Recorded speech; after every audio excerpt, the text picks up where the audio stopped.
Sei que vocês estão animados aí com a mesa, que foi muito legal, mas a gente vai continuar para falar de um assunto que, infelizmente, tomou os noticiários de educação esse ano, que foi a cobertura dos ataques às escolas.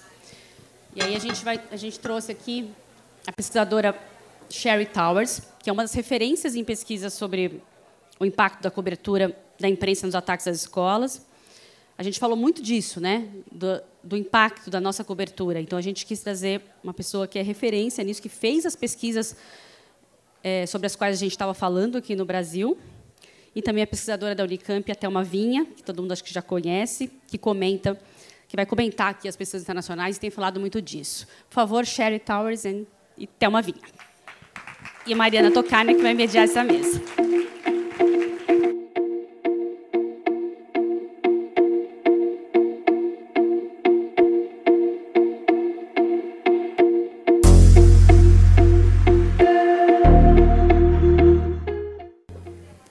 Olá, gente, bom dia.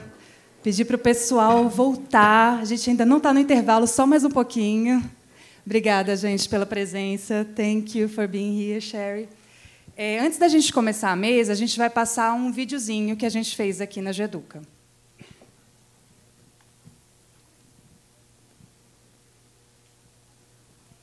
E, pessoal, lembrando das perguntas, tá? Quem está aqui presencialmente pode enviar as perguntas pelo QR Code, né, que está no crachá de vocês, aqui atrás.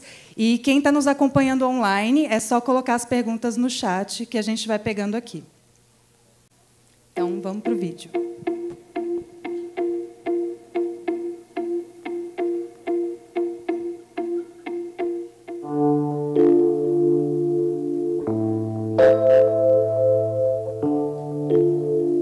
Teve um ataque numa escola em São Paulo.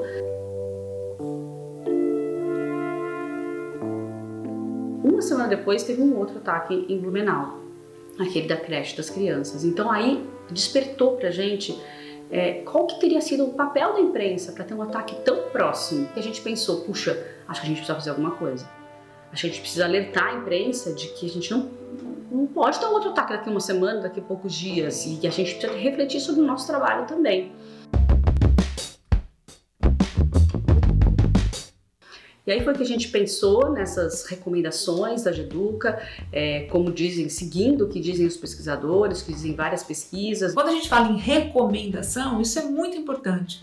Por quê? Porque é disso que se trata, é uma recomendação, né? Não é uma regra, não é uma norma, não é uma determinação de como essa cobertura deve ser. A gente, como jornalista, pensa sempre naquele que, quando, onde, porquê, o nosso lead, né? Mas na hora de fazer uma matéria sobre ataques de escolas, a gente precisa parar um pouco mais e não ir no automático, é isso que a gente pensa. Estamos começando o webinário da Geduca, mais um webinário da Geduca, Associação de Jornalistas de Educação, e dessa vez nós vamos tratar da cobertura jornalística de ataques violentos à escola. E aí a gente viu essas nossas mensagens se de alguma forma começarem a chegar a muita gente. Eu recebi muitas consultas, foram dias assim extremamente intensos de pessoas de todo lugar do país, pessoas da rede, profissionais da rede da Geduca, profissionais que não são da rede da Geduca, editores, jornalistas, repórteres, né, querendo levar a orientações para suas redações, para os seus locais de trabalho, porque as pessoas estavam muito assustadas, né? E ao mesmo tempo criou um processo em que veículos começaram a se pronunciar e a se posicionar em relação à maneira como a notícia dos ataques contra a escola seria dada.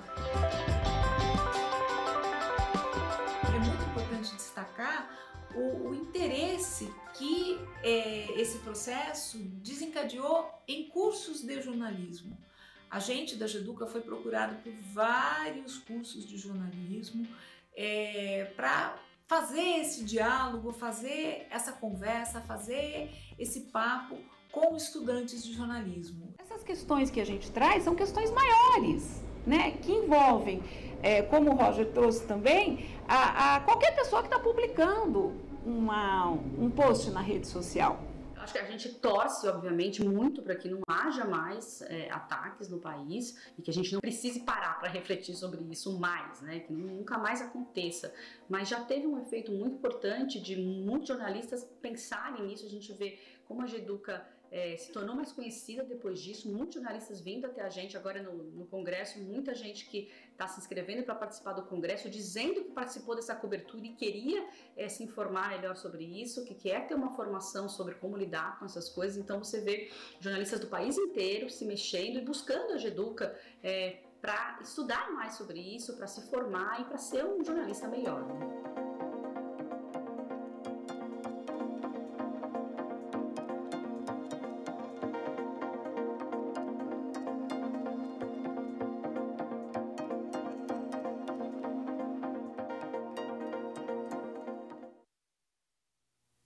Bom, antes da gente entrar no debate, a gente vai ter uma breve apresentação, né? Ambas vão falar um pouquinho das suas pesquisas.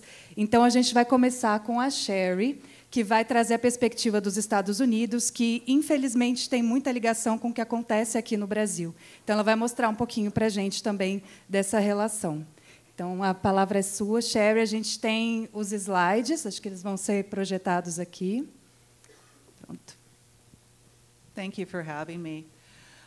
Muito obrigada por me receber, eu agradeço a Geduca pelo convite e estou muito bem impressionada que a Geduca tem esse interesse específico e essa responsabilidade em fazer esse conteúdo para esse tipo de tragédia, né, cobrir esse tipo de tragédia. Um pouco a meu respeito, eu sou acadêmica e também sou consultora.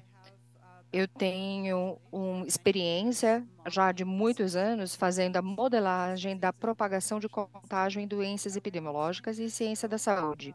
Já tenho uns 10 anos, graças a fatos da minha vida pessoal, eu comecei a entender como o comportamento humano espalha como um contágio na população.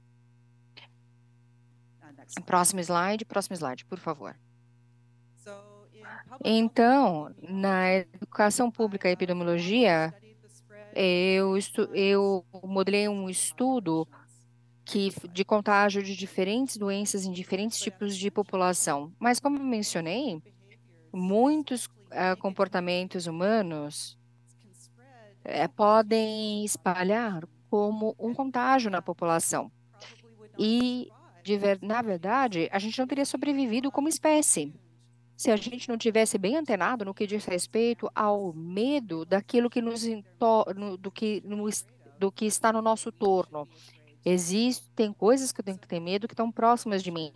Então, essas emoções humanas negativas, medo, ódio, podem ser muito contagioso dentro de uma população.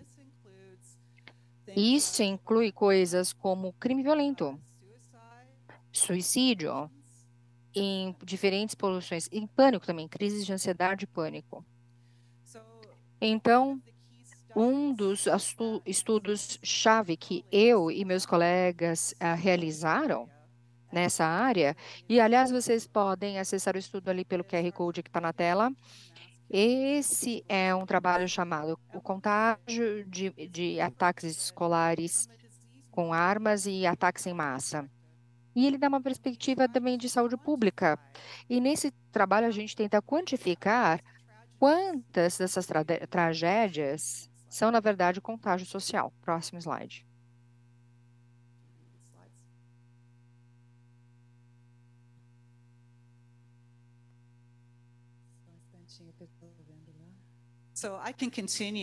Eu posso continuar mesmo sem o slide, mesmo que o slide ainda não tenha passado. Olha, um dos marcos da contágio nesse tipo de incidente é que eles são colocados em grupo de maneira em grupo numa janela de tempo, ou seja, não é aleatório a janela de tempo. O que mostra aqui são assassinatos em massa nos Estados Unidos, e numa linha do tempo. E veja, visualmente existe evidência, existe aí um agrupamento num período, numa janela, num recorte de tempo. Pensa agora na modelagem de doenças, o modelo que nós usamos, tá? quando existe uma linha basar e uma probabilidade de um tiroteio em massa acontecer. Mas quando o tiroteio em massa acontece, aumenta a probabilidade de um futuro próximo e depois você vê o vale, o pico e o vale. Então, a gente vê um processo de contágio. Próximo slide, por favor. Aqui são dados entediantes, mas é isso. A gente quantificou que realmente a gente vê um padrão que de 20 a 30% dos tiroteios em escolas nos Estados Unidos acontecem devido a contágio. E o período de contágio é aproximadamente 2 semanas, mas ele tem um vale longo, uma diminuição longa, né? Então, o que eu fiz foi um painel com acesso visual. Ali está o QR Code, vocês podem entrar e ver o painel. E ali você consegue visualizar o padrão geoespacial e temporal dos ataques às escolas. Ali tem dados disponíveis tanto nos Estados Unidos como no Brasil. Próximo slide.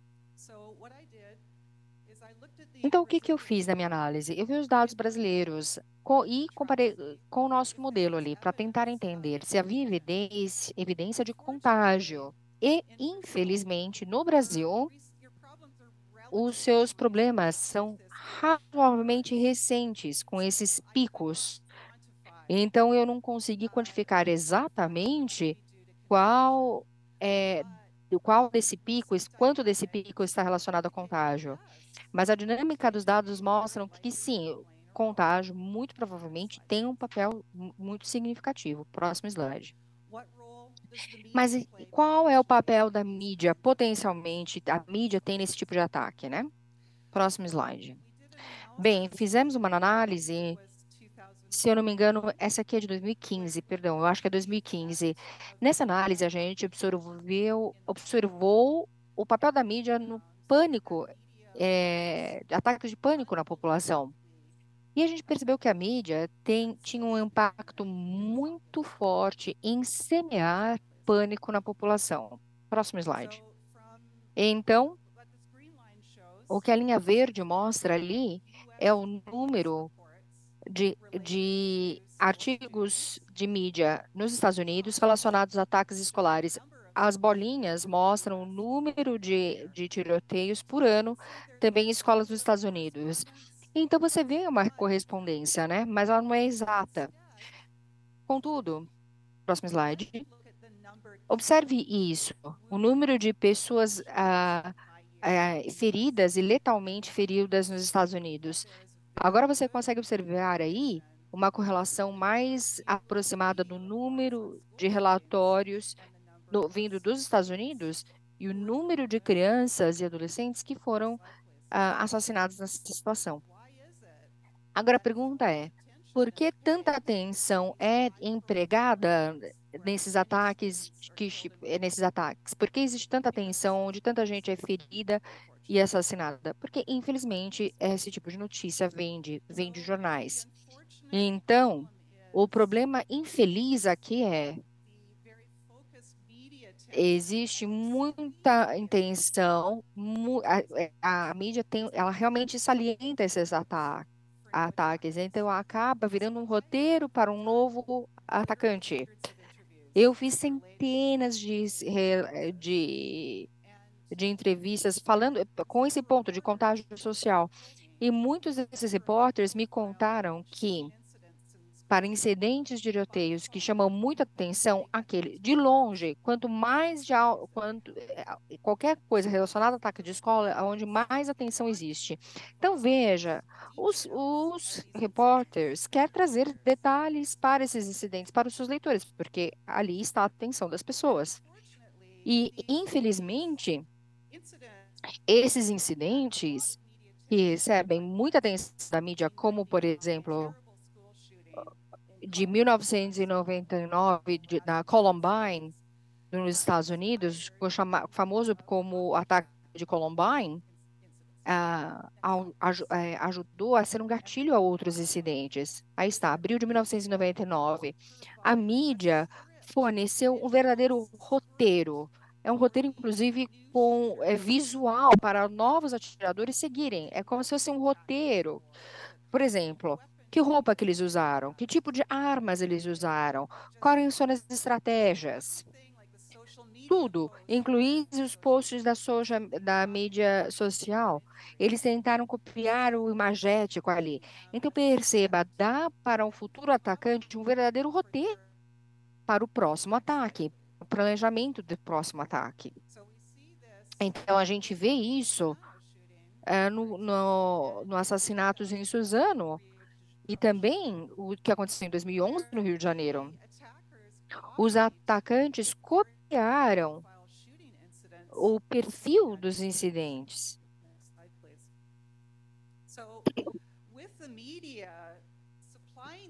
Então, agora vamos lá, com a mídia trazendo esse nível de detalhamento. Esse nível de detalhamento que não era necessário compartilhar. A pergunta é, era para realmente compartilhar a roupa que o atacante estava usando? Era para cobrir as fotos da mídia social? Na verdade, não, né? Não era necessário. Não é informação pertinente para prevenir esse tipo de ataque no futuro. Então, a pergunta é, como é que a gente controla esse tipo de ataque em escolas? Quando a gente olha agora isso na lente de saúde pública, que é o meu foco, podemos pensar nisso como se fosse uma doença, como se fosse o vírus do corona. Olhando somente uma medida de intervenção não vai ser muito eficiente, muito eficaz. Você precisa de uma abordagem multifacetada para controlar algo como corona, máscaras, distância social, vacina, tratamento aos que já estão doentes, isolamento dos doentes, não é assim? Porque isso te ajuda a ter o controle populacional. E essas medidas de controle têm como objetivo todos os níveis do processo de contágio, que vai desde a susceptibilidade, a sua exposição ao contágio e agora a infecção.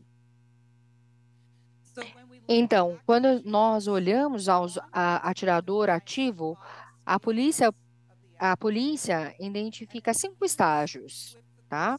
E começa com um estágio de fantasia, quando a pessoa começa a fantasiar a respeito disso. O que que isso significa para um controle potencial? Isso significa que a mídia, por exemplo, não entrega tantos detalhes e roteiros culturais para essas pessoas fantasiarem a respeito de um dia como esse. O atacante, então, potencial passa da fantasia para o planejamento. No planejamento, eles começam a juntar materiais para fazer o seu trabalho. Eles começam a se preparar mesmo. E aí que, então, a vigilância e a detecção e apoio à saúde mental e tratamento mental pode ajudar em desviar esse tipo de potencial atacante desse caminho. Daí o atirador passa para a abordagem, ou seja, ele entra na escola. E aí a implementação, onde o ataque realmente começa. E é aí onde coisas como segurança escolar podem realmente fazer toda a diferença.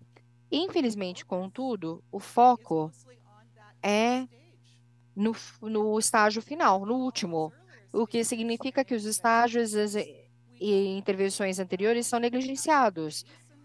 Como, por exemplo, deveríamos ter mais segurança na escola?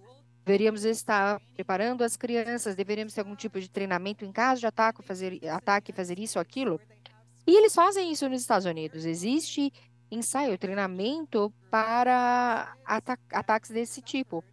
E meus filhos cresceram nos Estados Unidos e sofreram o trauma de passar por esse tipo de treinamento, como se fosse treinamento de atiradores, e isso dá pesadelos em crianças. Os meus filhos tiveram pesadelos. Agora, o problema desse tipo de treinamento não é somente o trauma que existe no treinamento, na preparação, né? Mas é também que o seu futuro atacante está no público. Ele está ali vendo como que é o planejamento, como que é a prevenção, para tentar preveni-los de atacar a escola. Eles estão ali observando e aprendendo, e eles estão achando, inclusive, atalhos e furos Então, eu recomendo fortemente não treinar como resposta a esse tipo de problema. Então, qual seria uma melhor maneira? Eu diria que uma maneira proativa, em vez de reativa. Ou seja, tentar prevenir ataques às escolas. E o que isso faz? Quando você observa doenças, por exemplo, ele otimizar os recursos que você tem disponível, não é isso? A gente trabalha com os recursos para a prevenção. E que papel, então, tem a mídia nisso? Bem, como uma ativa proativa, não entregue roteiro cultural para o futuro atacante. Claramente, veja, o público quer saber e quer tentar entender por quê. O que fez uma pessoa levou a fazer uma coisa tão terrível? E isso é algo que o jornalista responsável consegue ajudar a filtrar. Mas agora, dar detalhes sórdidos, desnecessários, devem ser evitados. E algumas agências de notícias, como aquelas recomendadas pela Geduca, uma das principais recomendações é não dar nem publicar o nome do atirador e focar quase que exclusivamente nas vítimas. E também pensando no estágio inicial, o que é necessário? Detecção de crianças que estão passando por bullying. Quem são as crianças que estão com problemas mentais, com ansiedade? Quem está passando por problemas, principalmente com relação do mundo da internet? E nessa detecção, a gente consegue entender quem está sofrendo esse tipo de coisa. Porque elas acabam sendo mais suscetíveis a se tornarem radicalizadas e violentas.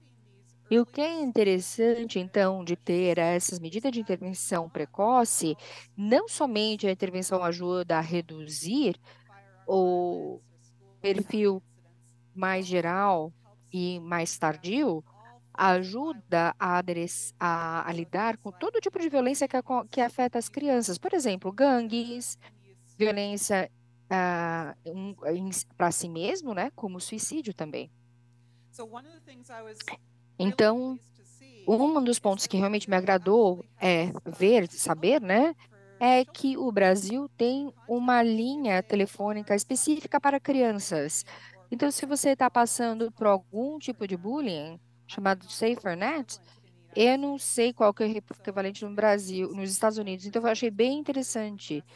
O Brasil é bem progressivo nesse sentido. Existe uma linha específica que o aluno pode ligar e pedir ajuda. E uma coisa que eu gostaria de ver é um foco maior em vigilância, principalmente nesse tipo de aspectos, como a gente vê um controle de doença, não é? Então, com doença, você consegue, com a abordagem de saúde, você consegue perceber onde tem o maior nível, maior chance de doença, quais são os riscos, né? Então, eu tenho, por exemplo, um sonho, um aplicativo bem simples, onde a criança na escola pode acessar uma vez por mês. E lá, o aplicativo vai fazer perguntas. Por exemplo, você se sente seguro em casa? Você se sente seguro na sua comunidade? Você se sente seguro na escola? Você se sente seguro na internet? Você está tendo dificuldades na escola? E se a criança indica problemas logo no começo, isso ajuda a direcionar a criança ou adolescente a recursos. E digo, recursos que podem estar presentes na comunidade, na escola, recursos que podem ajudar a adolescente e a criança a lidar com as questões que eles estão enfrentando. E veja, estamos na era do ambiente online. Não é fácil para a garotada, realmente não é fácil crescer no momento que estamos. Então, acho que é importante perceber que a violência e o pânico e o medo podem ser incrivelmente contagiosos. Mas, como sociedade, a gente pode ter fé, esperança e amor. Muito obrigada. Obrigada. Passo a palavra agora para a professora Thelma, que vai trazer aqui agora a perspectiva brasileira. Obrigada. Bom dia a todas as pessoas. Bom dia, Sherry. É uma satisfação estar aqui agradeço o convite da GEDUCA. Eu tive a oportunidade de conversar com muitos jornalistas que eu não reconheço pessoalmente, né? Porque a gente atualmente fala muito online ou por internet, mas também tem a oportunidade de rever alguns amigos queridos. Então, infelizmente, o tema é árduo e é um tema que nós não gostaríamos de estar discutindo no Brasil, mas faz parte, infelizmente, da nossa realidade atualmente. A minha apresentação tem o objetivo de atualizar alguns dados com relação aos ataques. Quando aconteceram os ataques que a Renata traz em março, em abril, que foi aquele caos, de fato, nós estávamos ainda com o estudo em andamento. Esse estudo ele foi concluído e o relatório vai sair pela D3E no mês que vem, e ele está bem atualizado, inclusive, com quais fatores, a partir da literatura e dos estudos, eles ajudam a explicar o aumento, que não é algo que eu vou falar aqui, e também propostas, principalmente relacionadas à área de educação, que podem contribuir para prevenir e para enfrentar, prevenir e enfrentar esse tipo de violência. Então, nessa apresentação, eu vou trazer alguns dados, alguns conteúdos sensíveis também, mas nenhum dos perfis que eu vou mostrar está em andamento, e quando ele está, por exemplo, quando ele está ativo, os dados estão suprimidos. Tá bom? Foi muito bom ter ouvido a fala da Sherry antes, porque é o que foi colocado no início, né? Nós temos algumas características muito semelhantes nos países, mas também algumas diferenças fortes, e que, se der, nós podemos discutir melhor depois. Poderia mudar, por favor? Bom, uma primeira questão que eu acho que é importante é que eu li muitas reportagens, matérias, atribuindo os ataques de violência extrema em escola como violência escolar, né? E a gente precisa separar um pouco. Quando a gente fala em escola, você está falando de problemas de convivência, violência escolar, de fato, bullying, agressões, violência dura, mas você está falando também de manifestações que perturbam indisciplinas, incivilidades. Isso são problemas de convivência. Quando a gente fala de violência escolar, é sempre uma violência que é dirigida à instituição, pessoas ou coisas. Pode mudar, por favor? Mas nós temos 3 tipos de violência. A violência da escola, que é uma violência institucional, quando relações humilhantes, por exemplo, sanções expiatórias, né, o próprio racismo. Nós temos a violência na escola, que eu falei para vocês, nas relações do cotidiano, mas nós temos uma violência que invade a escola. Então, pode mudar. Os ataques nas escolas é um tipo de violência que invade a escola. Então, a gente tem que tomar cuidado, porque, quando a gente fala violência escolar, as nossas escolas aparecem ainda mais violentas do que são, né? Você muda, por favor? Inicialmente, nós começamos a estudar os ataques na época de Suzano, e aí a gente começou a fazer todo um mapeamento, desde o primeiro ataque registrado no Brasil, mas era algo muito pontual, ele não se caracterizava como um fenômeno. Atualmente, ele se caracteriza por um fenômeno que tem características próprias. Pode mudar, por favor. Nós compreendemos, assim, no nosso estudo, a gente investigou ataques cometidos por estudantes e ex-estudantes, porque, como nosso grupo, nossa equipe é toda da área da educação, da psicologia, da educação, da física também, né? Mas nossa intenção era entender qual o significado de escola. Por que eles iam para a escola e não para outro lugar? Mas eu não vou aprofundar esse aspecto, mas é só para dizer que o nosso universo aqui ele se refere a ataques intencionalmente ocorridos na escola, tá?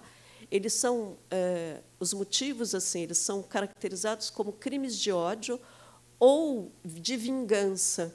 No caso de adolescentes, atos infracionais, eles também se caracterizam por serem planejados há uma semana, outros mais de 3 anos foram planejados, e é utilizado algum tipo de armamento, bomba, faca, arma de fogo, com a intenção de causar mortes, tá certo?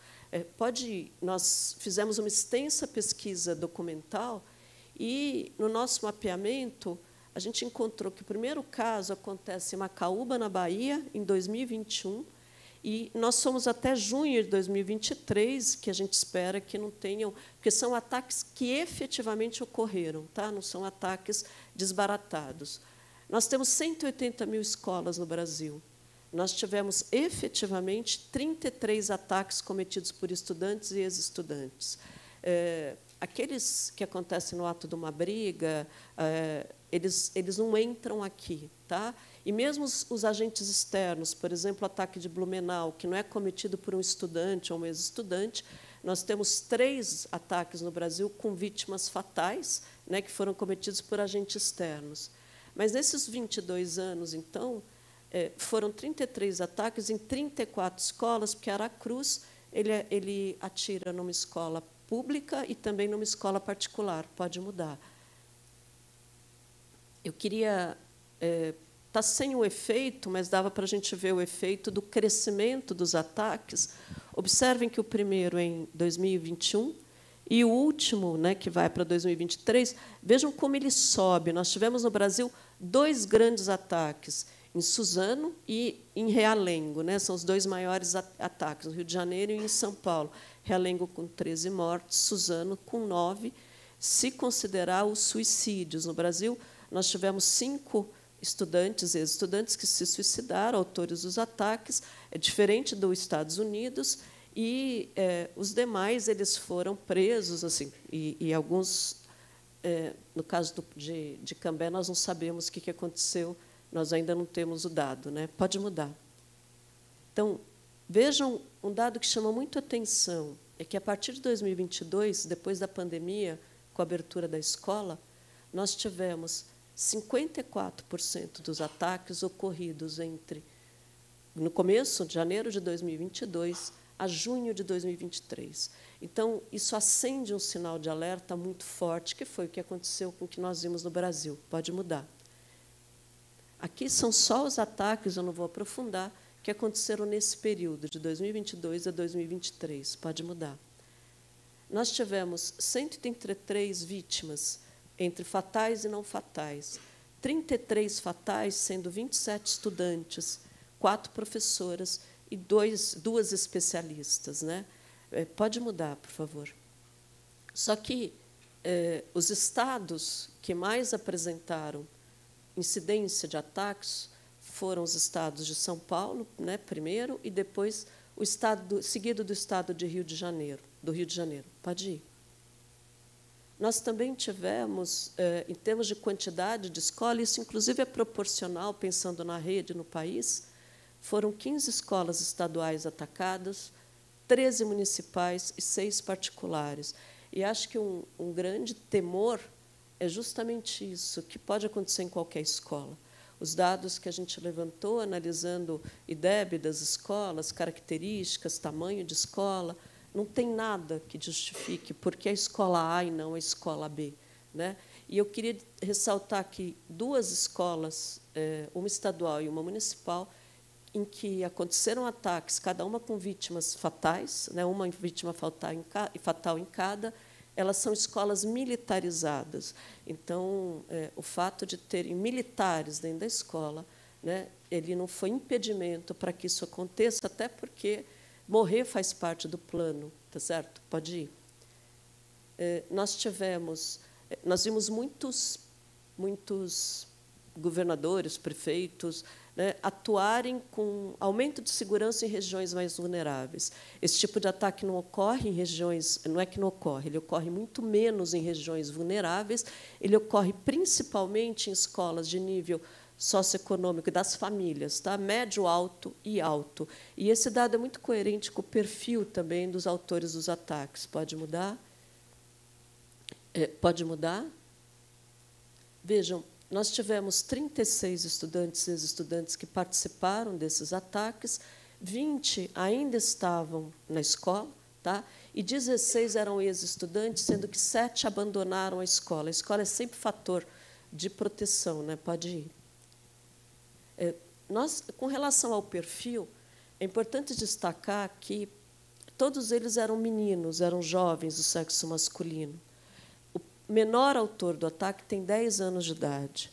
e o maior 25 anos, né, que foi em Suzano.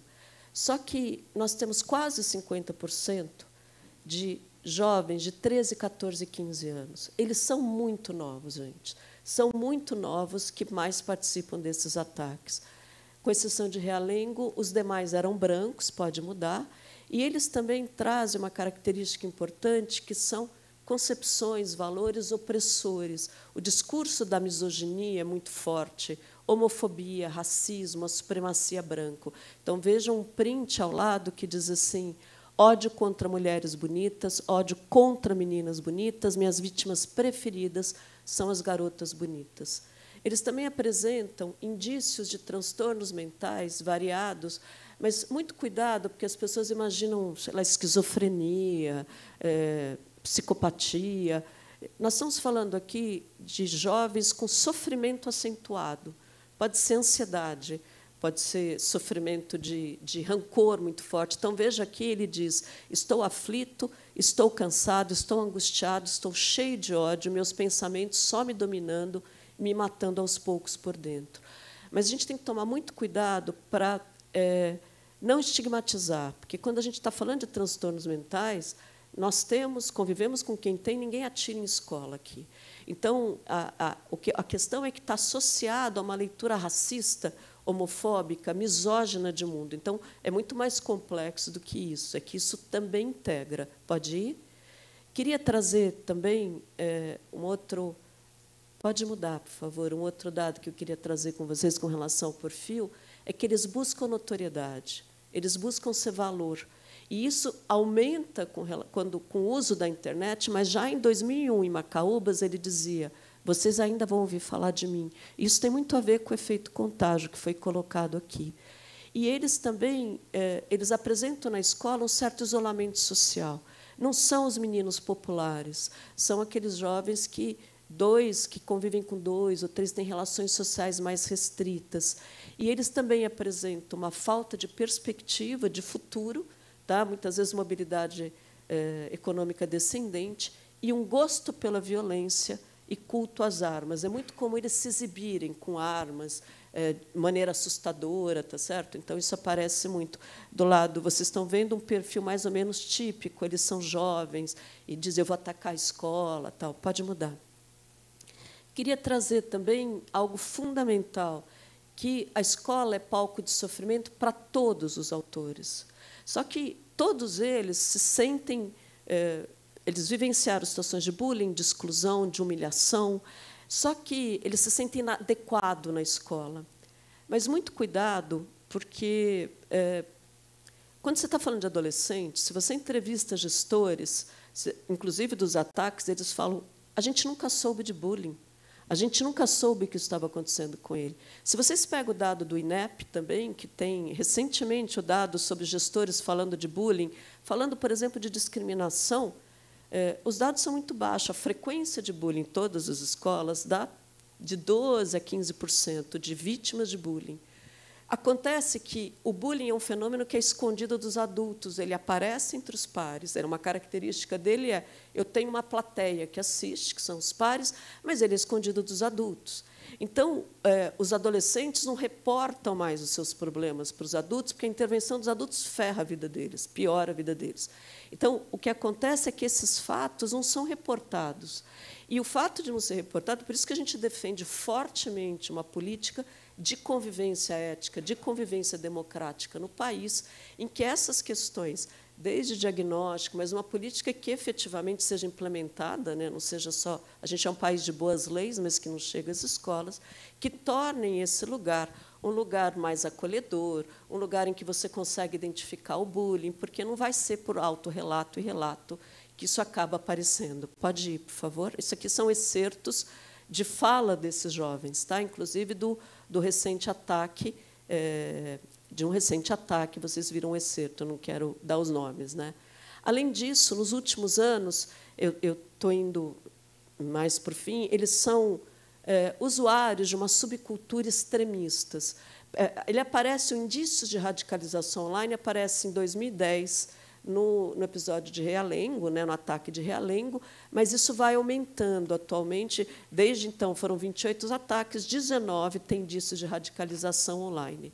O que está acontecendo é que, se antes, para eles interagirem com essas comunidades mórbidas, com essas chans, com esses fóruns, eles precisavam entrar na Deep Web, que precisa de um conhecimento técnico para isso, não é algo fácil.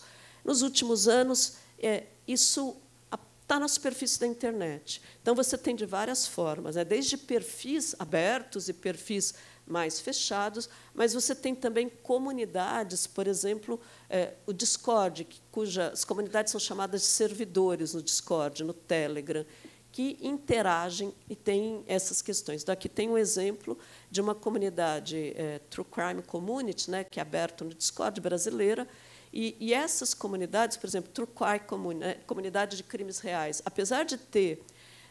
você tem lá vários subgrupos, você tem os pesquisadores, que são jovens que criam conteúdo, vão atrás, você tem os curiosos, você tem os Columbine, você tem os fandoms, que são aqueles apaixonados pelo Eric, pelo Dylan de Columbine, pelo Taos de Suzano, mas você tem também, não atiradores, mas, por exemplo, no Brasil, nós sabemos que pelo menos 5 dos atiradores eles frequentavam muito as comunidades de true crime. Tá? Então, você pode ser super inocente, tem gente lá que está só querendo saber, mas você também pode ter pessoas que se inspiram, pode ir. Aqui é um exemplo de perfil no Twitter, em que os vídeos, por exemplo, aqui é o vídeo de Suzano, eles são muito compartilhados, e aqui diz assim, né, é muito comum eles falarem, o bullying acaba quando o tiro começa. Tá? Só que uma das questões que nós temos que discutir enquanto sociedade é que muitos dos vídeos, por exemplo, lá em Aracruz, o que foi divulgado é o vídeo da escola particular, não da escola pública, não que não tivesse, mas muitas vezes são os próprios policiais, investigadores, que divulgam esses vídeos. E mesmo agora a imprensa não divulgando, esses vídeos caem em redes sociais e são compartilhados nesses perfis e comunidades. Do outro lado, tem um perfil de um jovem que pede um link para entrar numa comunidade do Discord e diz, já que eu vou morrer mesmo, porra, mas antes eu faço muita merda.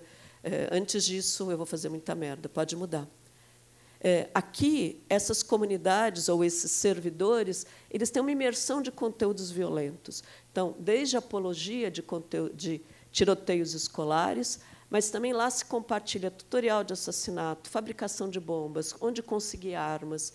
Eles também celebram massacres e eles idolatram autores desses ataques. Eles são considerados, por exemplo, sanctos, eles são considerados lendários, eles inspiram novos ataques. Então, como foi muito bem colocado pela Sharon, aqui, o Taos de Suzano se inspira em outros, no caso, Columbine.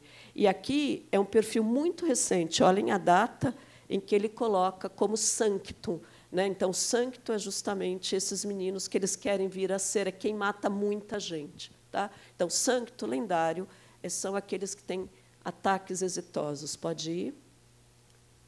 E eu queria agora trazer uma questão para vocês que antes você tinha uma cadeia de comando para terrorismo. Agora isso não existe. Essas comunidades, existem várias subcomunidades funcionando ao mesmo tempo. Então, nós temos, inclusive nos perfis abertos, que são chamados comunidades porque eles interagem, inúmeros conteúdos em que há uma imersão de violência desses adolescentes. Algumas comunidades têm perfis têm mais de 9.000 seguidores adolescentes. Então, lá você tem o gore, que são aqueles conteúdos gráficos violentos, sai sangue, espirra sangue. Isso aberto, gente, para criança, para jovem ver.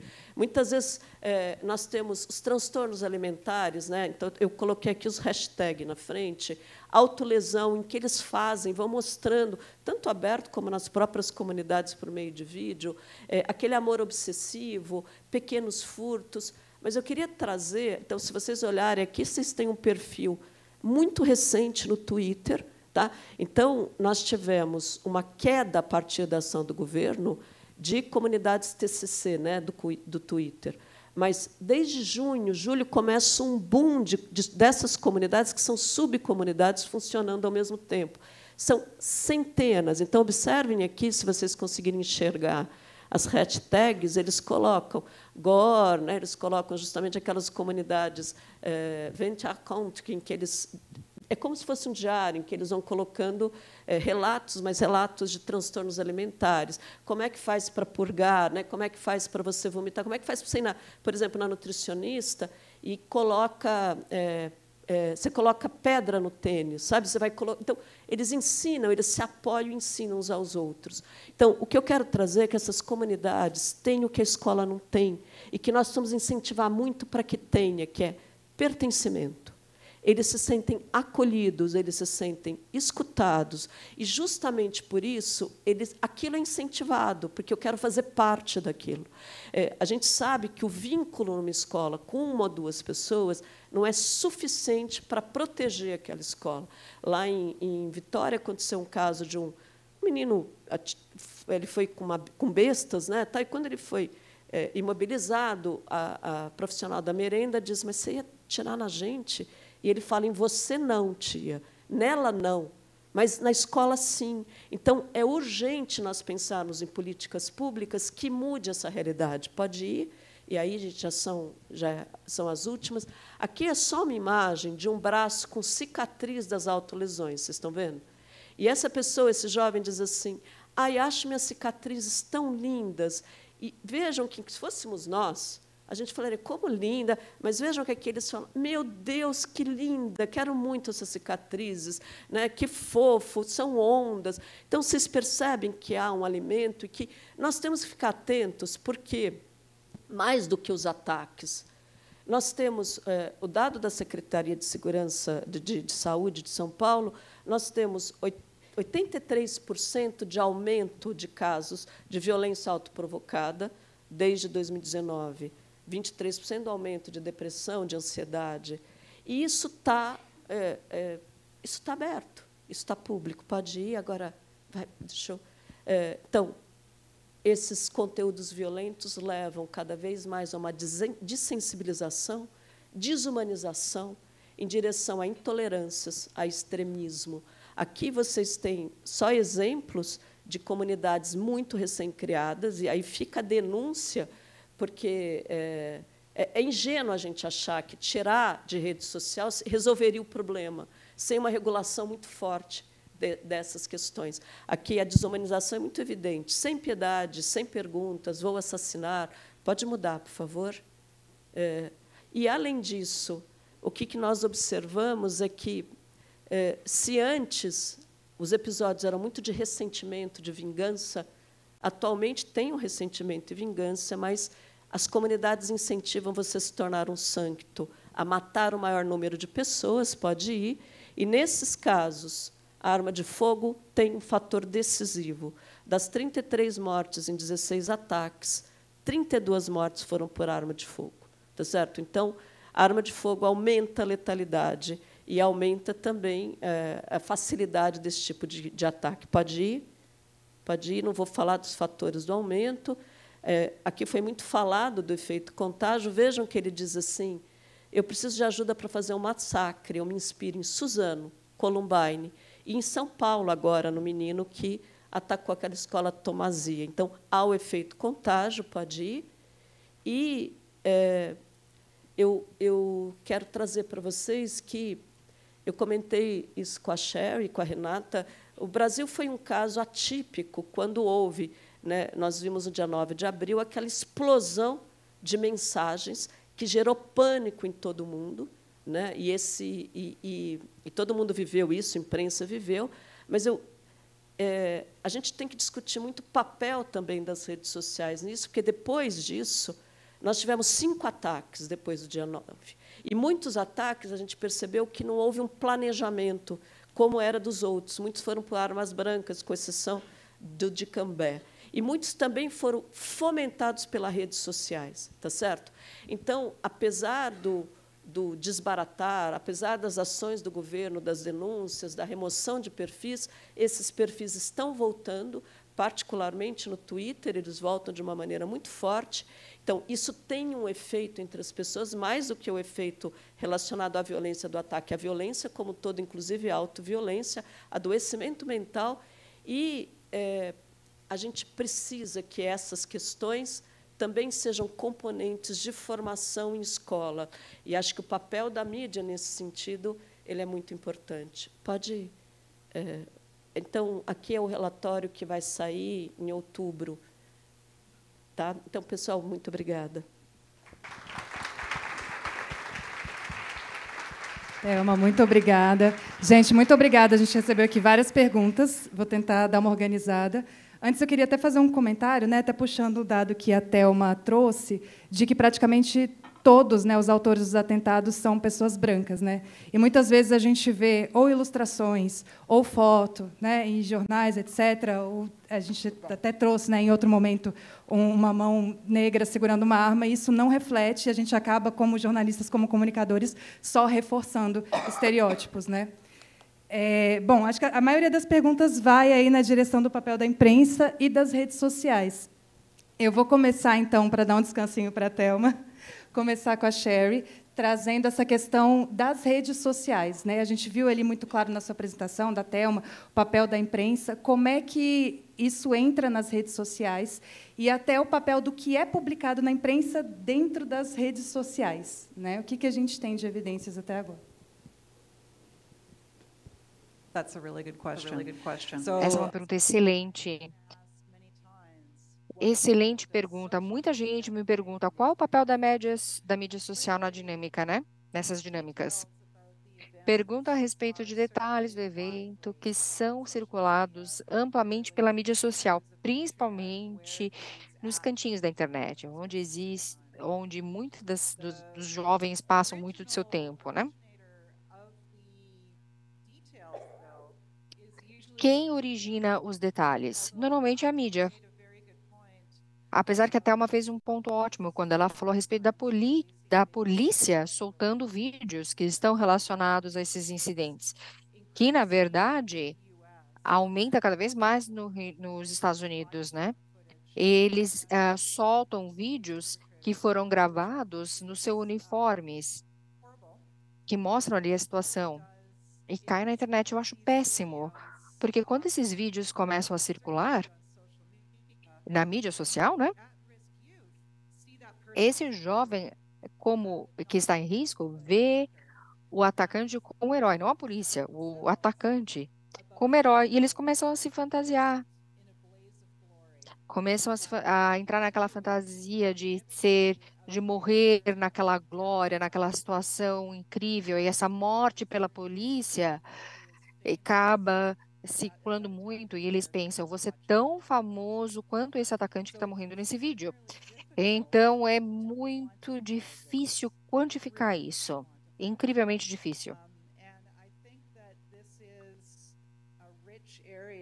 E eu acho que essa é uma área rica para pesquisa futura, porque um dos problemas é que a internet não é regulamentada. A gente, nos Estados Unidos, chama de Wild West, ou seja, do faroeste, né? É terra de ninguém. Então, é bem difícil. Então, pensando que a regulamentação ou é algo impossível, ou algo praticamente impossível, ou longínqua no futuro, o que é o melhor que a gente pode fazer? É focar na resiliência de nossos jovens, no sentido de evitar a infecção nesse tipo de fantasia. Então, a gente vive num mundo imperfeito, infelizmente. Então, a gente precisa achar soluções semi-ótimas dentro das nossas restrições. Thelma, trazendo um pouco para a perspectiva também do que aconteceu aqui no Brasil, né? Agora, recentemente, a gente teve essas orientações da GEDUCA, vários veículos se posicionaram, né? Falando, não, a gente não vai divulgar detalhes. A gente já tem como ter uma medida dos impactos dessas medidas, né? Que consequências a gente tem desses posicionamentos, desse tipo de cobertura? A gente não tem a noção do impacto, até porque, como foi colocado, o estudo desse fenômeno é muito difícil, porque são muitas variáveis. Nós tivemos... você tem, desde o papel também das redes sociais, você tem o terrorismo estocástico, que são aquelas lideranças que acabam... por exemplo, como o Valadão, redes sociais, lideranças que acabam incentivando determinados públicos a atacarem. Isso é entendido por esses meninos como um sinal para eles agirem. Então, como você tem vários fatores, por exemplo, a gente teve a pandemia, nós tivemos também a censura, não censura, mas escolas sem partido, em que muitas escolas que se sentiram muito ameaçadas. Então, elas recuaram. A gente vê várias vezes, por exemplo, temas políticos que é fundamental para esses jovens discutirem na escola, eles não eram abordados porque as escolas tinham muito medo de serem atacadas. Então, quando uma escola recua, é atacada nesse sentido, toda a sociedade padece, né? Então, a gente não tem... E acho que nem é possível mensurar. Mas o que aconteceu no Brasil foi algo louvável, porque não foi por leis. O Brasil funciona muito por imposições, e nem por imposições funciona, né? Mas foi um processo mesmo de autorregulação da mídia, que chamou muito a atenção, e não um processo acrítico, um processo de discussões, de debate, de questionamento. Isso é muito importante. Porém, nem sempre as pessoas entenderam. Muitas pessoas colocam que essa diminuição da incidência de reportagens é por banalização, por naturalização dos ataques. Outras pessoas, por exemplo, têm visto que o aumento desses perfis de TCC, né, de True Crime Community, mesmo desses subculturas, subcomunidades, ela é decorrente da mídia não estar mais abordando essa questão. Então, a gente precisa também debater isso. Eu queria trazer uma outra questão relacionada à mídia, que, assim, muitas vezes a gente acaba reproduzindo ou comprando, sabe, às vezes discursos de uma escola muito eficiente de resultado, não que eu não defenda escolas que os meninos aprendam, mas que, em nome disso, se peca a função social da escola. Então, por exemplo, a gente vê que qualidade de clima escolar e de convivência, atualmente, nos últimos anos do Brasil, ela só está a serviço do desempenho. E não é por aí, gente. Qualidade do clima e convivência, porque clima é bem-estar, clima é relações de confiança, mas você pode ter excelentes climas de escola naturalizando violências, com bullying, com racismo. Então, quando se associa clima e convivência, porque a convivência ela vai, por meio da participação, da discussão, por meio dos processos de tratamento dos conflitos mais construtivos, você vai formando para viver numa sociedade democrática. Então, trago novamente que, muitas vezes, a ênfase a gente dá em dados quantitativos, em resultados, e aceita muita coisa em nome disso, sem pensar que qualidade de clima e convivência é uma das funções principais da escola, e que isso tem que ser... A gente estava na BAV, na associação, né, no congresso da BAV de avaliação, e eles falavam assim, que os secretários fizeram, muito legal, um pacto coletivo de recomposição de aprendizagens. Mas, depois de tudo que a gente viveu, pandemia, aumento de violência, adoecimento mental, não se faz um pacto coletivo de convivência nas escolas. Então, isso sempre vai ficando relegado a segundo plano. E a gente vê inúmeras reportagens que apresentam soluções reducionistas e individualistas. A culpa é da mãe que não olha o celular do seu filho. Então, de uma maneira muito reducionista para um problema complexo, né?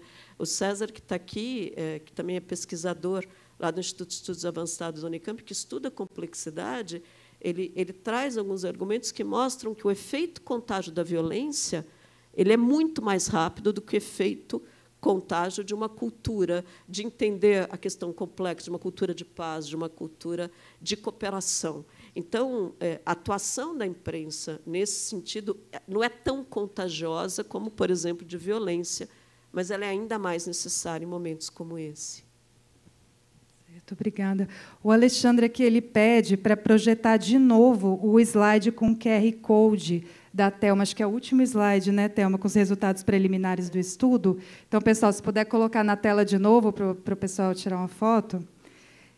Infelizmente, a gente está já no final do nosso debate, mas uma última rodada, eu acho que a gente pode apontar para vocês quais seriam aí os caminhos ideais em termos de políticas públicas, em termos de... São vários agentes aí, né, que precisam ser mobilizados, mas como vocês acham que, tanto Estados Unidos e Brasil, como que a gente deve abordar essa questão? Então, Sherry. Me perguntaram muitas vezes, diferentes pessoas me perguntaram, né, se eu defenderia controle governamental a respeito do que a mídia pode reportar nesse tipo de incidente. Já me perguntaram isso, né? Eu não sei qual é a Constituição aqui no Brasil, mas nos Estados Unidos e no Canadá, a mídia tem o direito de reportar histórias do jeito que bem entenderem. E eu, pessoalmente, acredito que esse é um caminho que causa muito deslize. É complicado se a gente falar para a mídia o que ela pode e não pode dizer. Eu acho perigoso. Então, em vez de uma abordagem de política pública, eu diria que o melhor curso de ação aí está relacionado onde a própria mídia escolhe a sua autorregulação. Vou dar um exemplo disso. A respeito de suicídio. Tanto nos Estados Unidos quanto no Canadá, a mídia voluntariamente não reporta níveis de suicídio na cidade, porque é muito bem conhecido que esses suicídios é um negócio contagioso. Se as pessoas começam a ler a respeito, a ideia entra. Então, em grandes cidades, em grandes centros urbanos da América do Norte, as pessoas pulam na frente de trens, de pontes, e a mídia não relata, elas não reportam. E isso é um aspecto voluntário das organizações jornalísticas. Agora, pensando, o que a Geduca está fazendo? Esse trabalho voluntário de autocontrole a respeito do nível de reportagem que sai, esse é, na minha opinião, o melhor caminho a seguir, tá? Sherry e Thelma, para a gente finalizar.